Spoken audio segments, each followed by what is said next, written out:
নমস্কার, ঘরকন্যাদারির আরেকটি নতুন পর্বে সকলকে স্বাগত জানাচ্ছি। আজকে সকালের রান্নাবান্না দেখানোর জন্য আমি আসলাম। তা আমি এই যে ফুলকপি আর আলু একটু ভাপ দিয়ে নিচ্ছি, এটা রান্না করব। ভাপ দিয়ে একটু জলটা ফেলে দেব। আর এইদিকে হচ্ছে কলমি শাক ভাজি হয়েছে, আর এইদিকে নিয়েছি লাল শাক। লাল শাকটাকে হালকা ভাপ দিয়ে নিয়েছি আর আস্তই নিয়েছি, তেলে দিলে চামচ দিয়ে লাড়লে ওটা ঠিক হয়ে যাবে, আর কাটিনি। আর এদিকে ভাত হয়েছে, তা দেখতে থাকুন। আমি এটাকে একটু ভাপ দিয়ে নামিয়ে নেব। দেখুন, কড়াইয়ে তেল দিয়ে লাল শাকটাকে আজকে আমি জিরে ফোড়ন দিয়ে কষেছি। যখন যেটা আর কি থাকে, কালো জিরে দিলে বেশি ভালো হয় বা সরিষা। আজকে আমি জিরে দিয়ে করলাম, দিয়ে লাল শাকটা দিয়ে দিয়েছি, লবণ দিয়ে দিয়েছি। এবার খুন্তি দিয়ে এইভাবে একটু কেটে কেটে দেবো, তাহলে লাল শাক আর কেটে রান্না করার প্রয়োজন নেই, এমনি গুঁড়ো গুঁড়ো হয়ে যায়।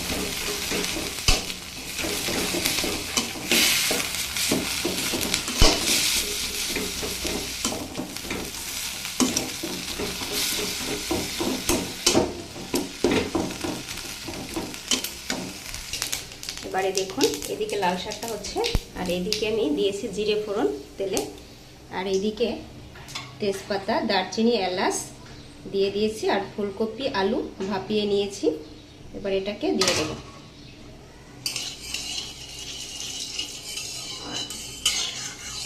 জিরেটা আমার হয়ে গিয়েছে, এবার এই তরকারিটা দিয়ে দিচ্ছি।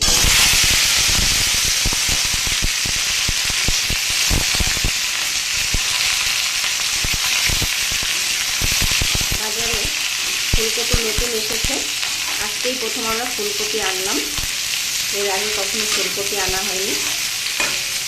আর প্রথম যে নতুন নতুন সবজি বের হয়, ওটা কিন্তু খেতে খুবই ভালো লাগে। আর দেখুন, আমি শুধু ফোড়নেই মশলা দিয়েছি আর গোটা মশলা দিয়েছি, আমি কোনো বাটা মশলা ইউজ করব না। আর আমি এই তরকারিটা আজকে একটু কিশমিশ দিয়ে দেবো।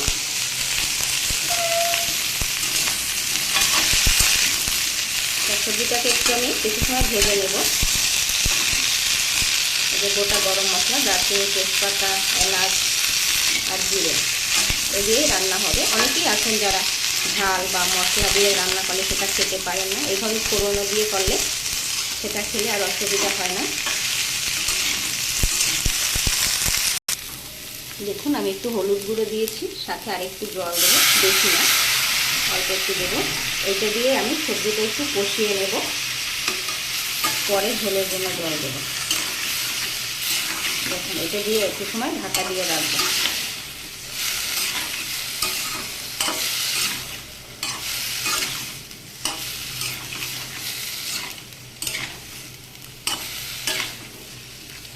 এবার একটু সময় ঢাকা দিয়ে রাখবো।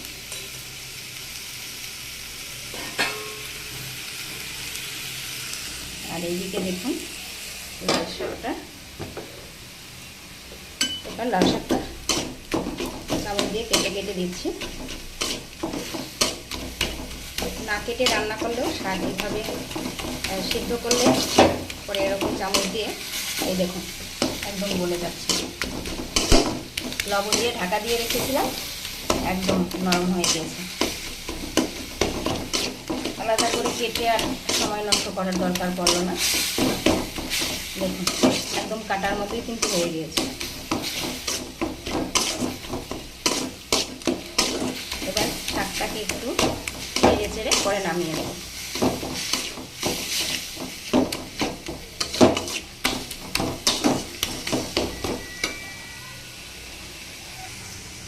দেখুন, শাকটাকে আমি কীভাবে নাড়ছি, এরকম করে করে এক সাইডে নেব, আবার এই সাইডে আনবো।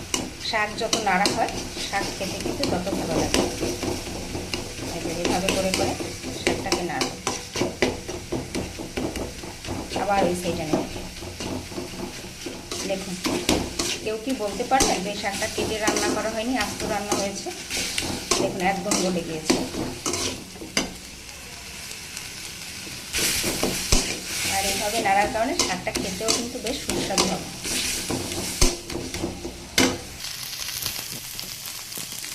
দেখুন আমার ফুলকপিটা কিন্তু বেশ ভালো করে কষানো হয়ে গিয়েছে। হলুদ আর জল দিয়ে কষিয়ে নিয়েছিলাম। দেখুন এর থেকে কিন্তু তেল ছেড়ে দিয়েছে।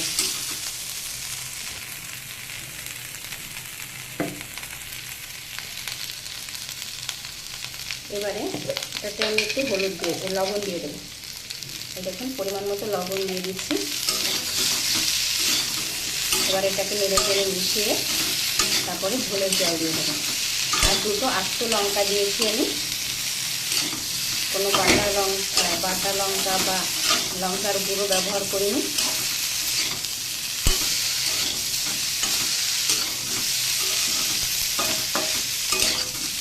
যাদের ঝাল মশলার প্রবলেম তারা এইভাবে করে রান্না করে খেলে অসুবিধা হবে না। এবারে ঝোলের যে জল সেটা দিয়ে দেবো।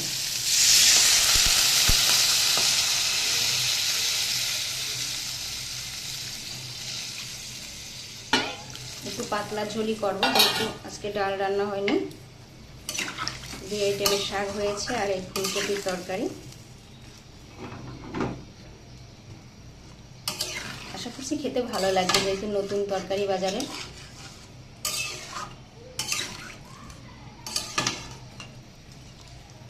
দেখুন ঝোলের কালারটা কত সুন্দর এসছে।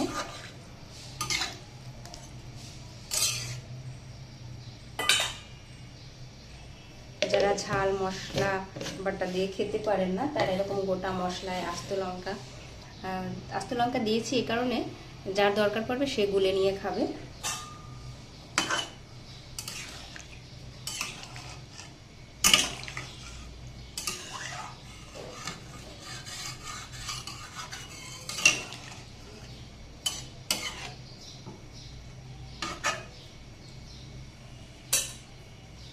আর এই যে দেখুন এখানে কিশমিশ ভিজিয়ে নিয়েছিলাম, এটাকেও এবার দিয়ে দেব। তরকারিতে কিশমিশ পড়লে কিন্তু খেতে বেশ ভালো লাগে, মুখে যখন পড়ে একটি একটি করে একটু মিষ্টি মিষ্টি লাগে, ভালো লাগে। আর কিশমিশ খাওয়া তো আমাদের শরীরের জন্য খুবই ভালো। তা যেভাবে খাই, তরকারিতে দিয়ে খাই বা এমনি খাই, ভিজিয়ে খাই, যেরকম খাই খেলেই হলো।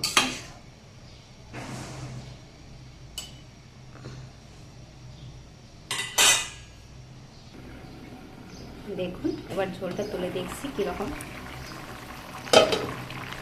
এই যে ঝোলটা ফুটে গিয়েছে দেখুন।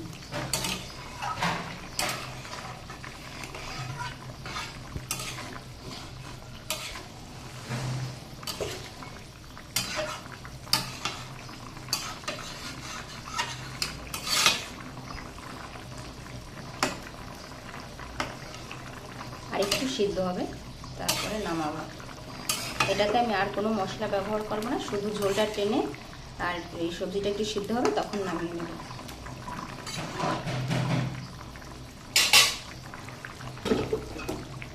এবারে ঢাকা দিয়ে দিচ্ছি।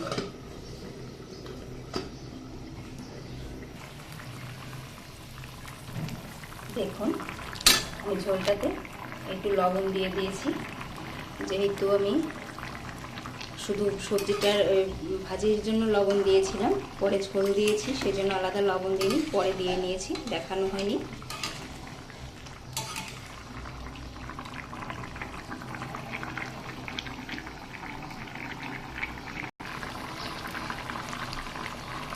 দেখুন আমার ঝোল রান্নাটা কিন্তু হয়ে গিয়েছে।